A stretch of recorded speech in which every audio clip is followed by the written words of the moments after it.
Hello दोस्तों, Himanshu study IQ channel में स्वागत है। दोस्तों आईटीआई फर्स्ट ईयर वालों के लिए ये क्लास है। दोस्तों जो दोस्त 2025 में एग्ज़ाम देंगे आईटीआई फर्स्ट ईयर का, दोस्तों उनके लिए वीडियो इंपॉर्टेंट होने वाली है, या फिर जो लोग एडमिशन लिए हैं तो उनके लिए इंपॉर्टेंट वीडियो होने वाला है। क्वेश्चन है दोस्तों, चुंबकीय पदार्थों में चुंबकीय गुण उनमें विद्यमान इलेक्ट्रॉन डैश के कारण उत्पन्न होता है।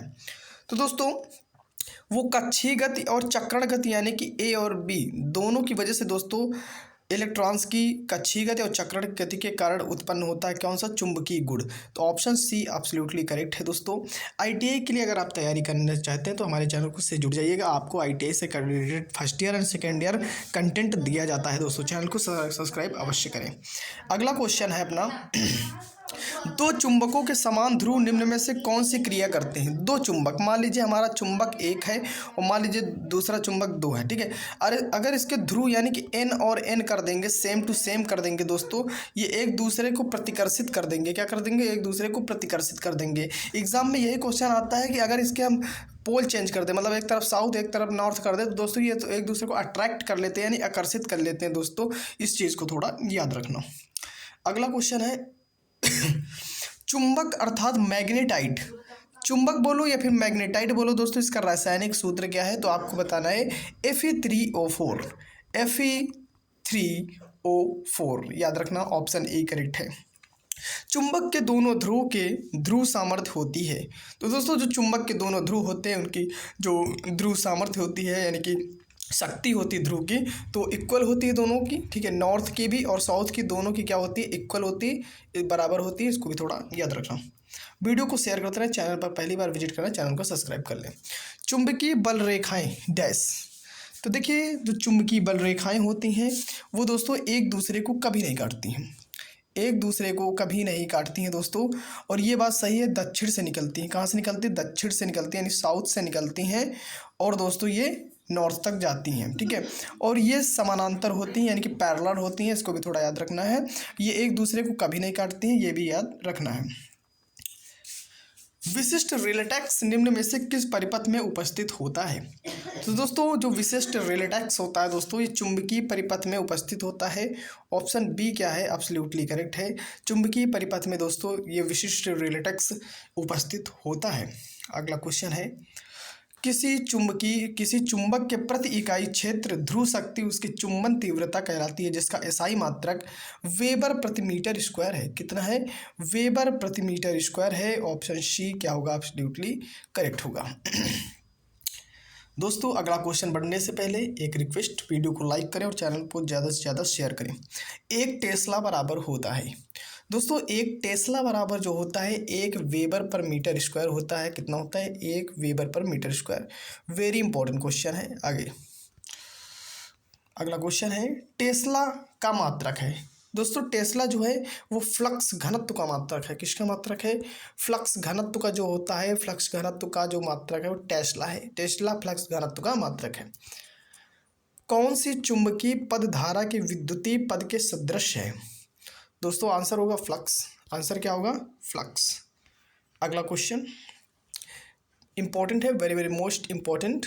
परमेबिलिटी का मात्रक क्या है? तो परमेबिलिटी का जो मात्रक हो इनमें से कोई नहीं, इनमें से कोई भी नहीं है, याद रखना। चुंबकीय वाहक बल जिसको एमएमएफ कहा जाता है, इसका मात्रक क्या है? तो इसका मात्रक जो है वेबर एम्पियर टर्न है। क्या है? एम्पियर टर्न इसका मात्रक होता है। बी उत्तर सही बनेगा। अगला क्वेश्चन है, किसी पदार्थ का फ्लक्स प्रति इकाई क्षेत्रफल क्या कहलाता है? तो दोस्तों किसी पदार्थ का जो फ्लक्स प्रति इकाई क्षेत्रफल होता है वो फ्लक्स घनत्व कहलाता है। क्या कहलाता है? फ्लक्स घनत्व कहलाता है। ए एब्सोल्युटली करेक्ट है। अगला क्वेश्चन, चुंबक के फ्लक्स घनत्व का अंतर्राष्ट्रीय मात्रक क्या है? तो जो चुंबक का फ्लक्स घनत्व होता है इसका एसआई यूनिट पूछ रहा है आपसे, तो इसका आंसर होगा टेस्ला। क्या होगा? इसका आंसर जो होगा टेस्ला होगा। बी करेक्ट जवाब। चुंबकीय धातुओं में चुंबन बल से इंडक्शन फ्लक्स घनत्व के पिछड़े जाने के गुण को चुंबकीय हिस्टोरिसिस कहते हैं। क्या कहते हैं? चुंबकीय हिस्टोरिसिस कहा जाता है।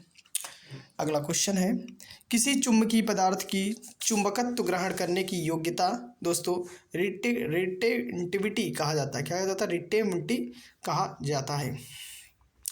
अगला क्वेश्चन, हिस्टोरिसिस हानियाँ कम करने के लिए प्रयोग किया जाना चाहिए, इंपॉर्टेंट है।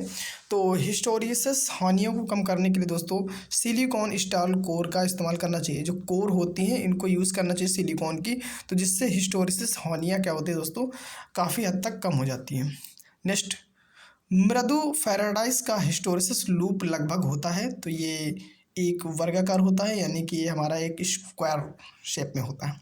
नेक्स्ट, किस प्रकार का विद्युत धारा प्रवाह उत्पन्न होगा जब धारा घुमावदार तरीके से लपेटे हुए तार में प्रवाहित होगी? तो दोस्तों प्रभाव जो होगा वो हमारा कहलाएगा चुंबकीय प्रभाव। क्या कहलाएगा? चुंबकीय प्रभाव कहलाएगा। ऑप्शन बी क्या होगा करेक्ट जो बनेगा। अगला क्वेश्चन है चित्र में प्रदर्शित चुंबकीय क्षेत्र की दिशा क्या होगी जब दोनों तार में धारा विपरीत दिशा में प्रवाहित होगी? तो होगी विपरीत दिशा में होगी। क्या होगी दोस्तों? वो विपरीत दिशा में होगी। सी उत्तर करेक्ट बैठेगा। इतना इंपॉर्टेंट क्वेश्चन नहीं है दोस्तों ये। अगला क्वेश्चन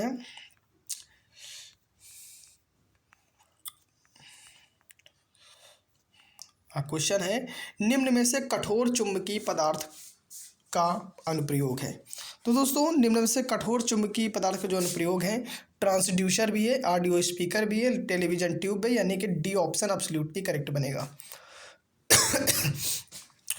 क्वेश्चन इंपॉर्टेंट है, निम्न में से कौन सा पदार्थ कृत्रिम चुंबक बनाने के लिए उपयुक्त नहीं है? तो दोस्तों सभी का यूज़ किया जाता है कृत्रिम चुंबक बनाने में, लेकिन नर्म लोहे का यूज़ नहीं किया जाता है, याद रखना थोड़ा। अगला क्वेश्चन है मोटर्स तथा जनित्रों में, यानी कि जो विद्युत मोटर और जनित्र होते हैं, इनमें से कौन से चुंबक का प्रयोग किया जाता है? दोस्तों ये अस्थायी चुंबक, यानी कि टर्म यहाँ पर अस्थायी चुंबक का यूज़ किया जाता है। परमानेंट चुंबक नहीं होता, वो एक टेम्पररी चुंबक होता है। नेक्स्ट,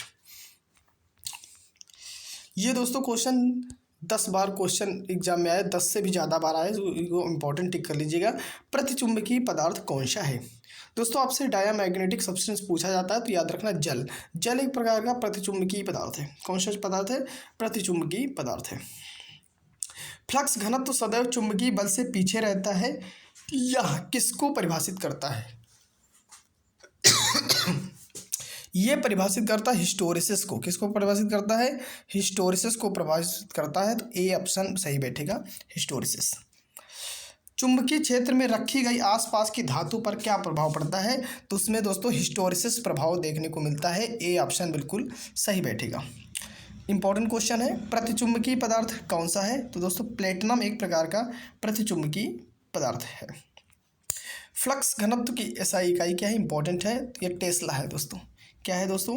टेस्ला है। अगला क्वेश्चन लास्ट क्वेश्चन है, वेरी वेरी मोस्ट इंपॉर्टेंट। दोस्तों आप चित्र में देख पा रहे हैं, तो ये क्या संतृप्त विशेषता है? क्या है? संतृप्त विशेषता। 10 से ज़्यादा बार ये क्वेश्चन रिपीट है दोस्तों। जय हिंद दोस्तों, मिलते हैं अगले वीडियो में, तब तक वीडियो को शेयर करते रहें। जय हिंद।